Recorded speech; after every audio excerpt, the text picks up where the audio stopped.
Ola, bos días, chamome Nita, son voluntaria da Agrupación de Voluntarios de Protección Civil desde a súa creación alo por febreiro do ano 1999. Somos un grupiño de persoas que altruistamente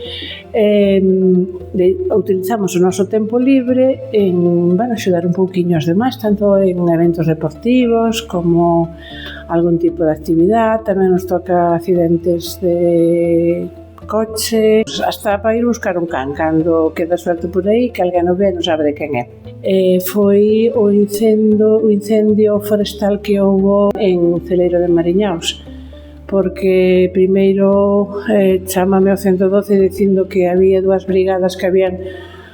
apretado o botón de peligro, que tiñamos que axudar a sacalos e, foron uns momentos de moita incertidumbre, de moitas dúbidas, tratando de que viñeran ambulancias, médicos, sacalos de onde estaban para que non seguiran queimándose e o velos, sobre todo os últimos que conseguimos mandar para o hospital, era bastante doloroso verlles a cara de sofrimento, sobre todo un deles que era o último que se atendeu dicindo é culpa miña, e realmente non era culpa dele, pero bueno.